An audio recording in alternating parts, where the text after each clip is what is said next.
Very good morning to all my 9th class students. आज हम करेंगे chapter number 4 a truly beautiful mind. बच्चों, ये चैप्टर पढ़ने से पहले मैं आपको बताऊंगी कि आपने एक वर्ड सुना है जीनियस। जीनियस नाम शब्द सुनते ही आपके दिमाग में कौन कौन सी क्वालिटीज आनी शुरू हो जाती हैं। तो इस चैप्टर में हम पढ़ेंगे एक जर्मन सिविल सर्वेंट के बारे में, जो कि 100 साल पहले 1905 में, जो कि 26 साल का एक व्यक्ति था, जिन्होंने काफ़ी सारी खोज करनी शुरू की थी, काफ़ी सारी चीज़ों की खोज की थी, जैसे कि लाइट है, मास पार्टिकल है, मूविंग बॉडीज से रिलेटेड इलेक्ट्रोडायनेमिक्स है, और इनका जो नाम है वो साइंटिफिक जर्नल में भी आया था, मतलब पत्रिकाओं में भी आया था, जिन्होंने अंडरस्टैंड किया था स्पेस को, टाइम को, और जितना भी ये यूनिवर्स है, कॉस्मोस है, उसके बारे में। तो जीनियस नाम की जगह लोग आइंस्टाइन भी वर्ड यूज करने लग गए थे। उसकी डेथ के 50 इयर्स के बाद अल्बर्ट आइंस्टाइन जो थे वो जीनियस के नाम से भी जाने जाते थे। आज तक उनके बारे में यही पढ़ा जाता है। तो बच्चों, इस चैप्टर में हम पढ़ते हैं कि किस तरह से ये कहानी शुरू हुई है, क्या था उनके जीवन में। इनका जन्म 14 मार्च 1879 में हुआ था, जर्मन सिटी में अल्म की। और कोई भी नज़र नहीं आता था इनके कामों से कि ये ग्रेट बनेंगे, ग्रेट साइंटिस्ट बनेंगे। हालांकि इनके जो मदर थी वो इनको फ्रीक समझा करती थी, मतलब कि अजीब सा ही व्यवहार करते थे। क्यों? क्योंकि इनका सिर काफ़ी बड़ा था। जब ये 2.5 साल के हुए, आइंस्टाइन को तब भी बोलना नहीं आता था, और उसके बाद जाके ये क्या करते थे, हर एक चीज़ को 2-2 बार बोलना शुरू किया इन्होंने। आइंस्टाइन को ये भी नहीं पता था कि बाकी बच्चों के साथ क्या करना होता है, कैसे खेलना होता है। इनके जो दोस्त थे वो इनको ब्रदर बोरिंग कहा करते थे, और ये अपने आप से ही खेलना शुरू कर देते थे, अपने आप ही खेलते थे। तो जो एंशिएंट मैथमेटिशियन है, उन्होंने इनके बारे में कहा कि आइंस्टाइन जो है, इनको हम जो लेजेंड कहते हैं पर ऐसे नहीं दिखा करते थे। एक ये तो लेट बोलना सीखे थे, इनके पेरेंट्स वरिड रहा करते थे। लास्ट में एक दिन क्या हुआ, जब ये खाना खा रहे थे रात को, तब इन्होंने बोला, एकदम से ही बोला कि सूप इज टू हॉट। तो सबने रियलाइज किया कि अभी तक तुमने एक शब्द क्यों नहीं बोला था अभी तक। तो वो कहते हैं क्योंकि अभी तक सब कुछ परफेक्ट होता था, इसलिए मुझे कुछ भी बोलने की जरूरत नहीं पड़ती थी। तो अब उसके बाद क्या हुआ, इनको ना मशीनी खिलौने बहुत पसंद थे। हाल जब इनकी बहन हुई तब इन्होंने कहा कि मम्मा इसके व्हील्स क्यों नहीं है। आइंस्टाइन जो थे ये एक बुरे शिष्य थे। क्यों? क्योंकि ना इनको स्कूल्स के रूल और रेगुलेशन बिल्कुल भी पसंद नहीं थे। और आइंस्टाइन्स की जो फैमिली थी, इन्होंने अपनी फैमिली से कहा कि जब ये 15 महीने के हो गए थे, इनके जो नंबर थे वो बहुत अच्छे आए थे हर एक सब्जेक्ट में। पर स्कूल के जो रूल्स एंड रेगुलेशन रेजिमेंटेशंस हैं, उस वहाँ पर क्या करते थे, ये इनको बिल्कुल भी पसंद नहीं था। ये हमेशा टीचरों से टकरा जाते थे। जब ये 15 साल के हुए तो इन्हें महसूस हुआ कि मेरा तो यहाँ पर दम ही घुट रहा है, मुझे यहाँ पर नहीं पढ़ना है। फिर इन्होंने कहाँ जाने का सोचा, इन्होंने स्विट्ज़रलैंड जाने का सोचा, क्योंकि वो जो कंट्री थी वो काफ़ी लिबरल थी। लिबरल मतलब कि वहाँ पर दूसरे के विचारों को समझा जाता है, जाना जाता है, उनकी कदर की जाती है। आइंस्टाइन जो थे ये गिफ्टेड थे मैथ्स में, और इनका इंटरेस्ट था फिजिक्स में भी। जब इन्होंने स्कूल ख़त्म किया तो इन्होंने ज़ूरिक के यूनिवर्सिटी में पढ़ना शुरू किया। सिर्फ साइंस ही एक ऐसा विषय नहीं था जिसमें ये अच्छे से पढ़ा करते थे। इनकी जो मूछें थी वो वालरस टाइप थी, और इनकी एक फेलो जो थी स्टूडेंट, इनका जो इंटरेस्ट था पढ़ाई के साथ साथ, जो 15 ये जो कॉलेज स्टूडेंट्स होते हैं, किस तरह से लव अफेयर में भी इनका इंटरेस्ट था। तो ये जो गर्ल थी, इसका नाम जो था एला, ये भी इन्हीं के जितनी ही इंटेलिजेंट थी, यूनिवर्सिटी ऑफ ज़ूरिक में पढ़ती थी। और वहाँ पर क्या था कि तकरीबन जितनी भी औरतें होती हैं, गर्ल्स होती हैं, उनको डिग्री नहीं मिला करती थी।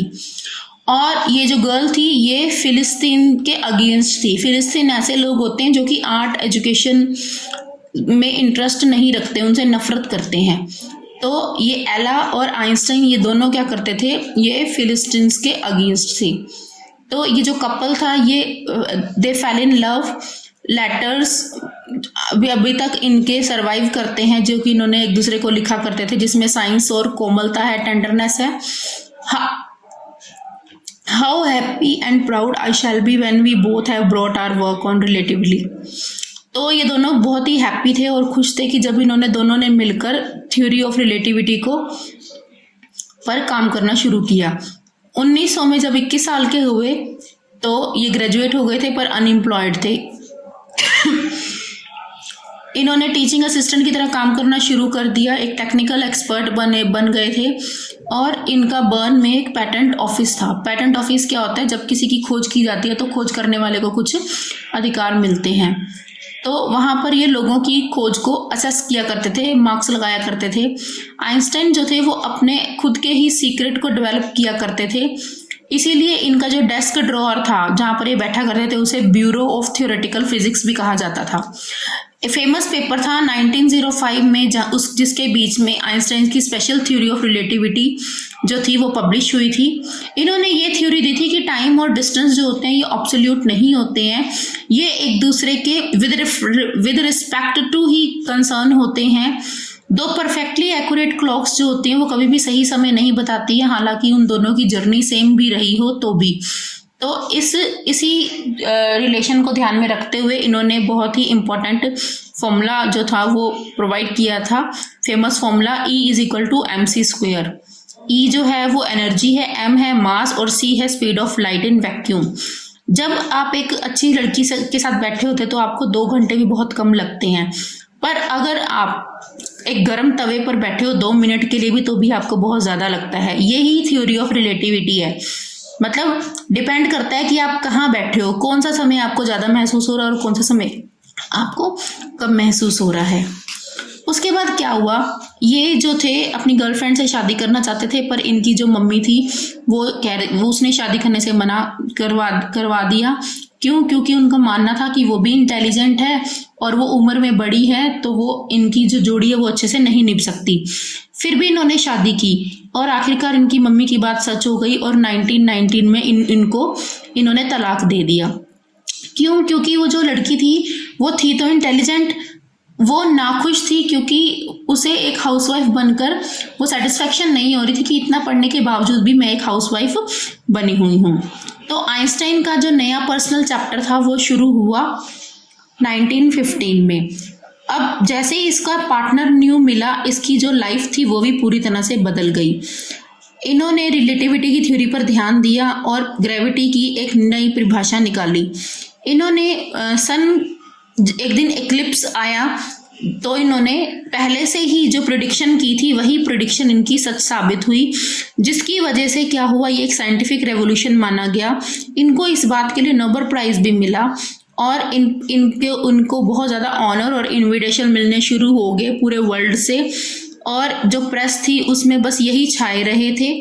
नाजीज जो थे 1933 में पावर में आए और आइंस्टाइन जो थे वो यूएस में रहने लगे थे। 5 साल बीते थे कि बर्लिन में न्यूक्लियर फिजन पर डिस्कवरीज होनी शुरू हो गई थी, इन्वेंशन होनी शुरू हो गई थी। पर ये बात इनको बहुत ज़्यादा चिंतित करती थी।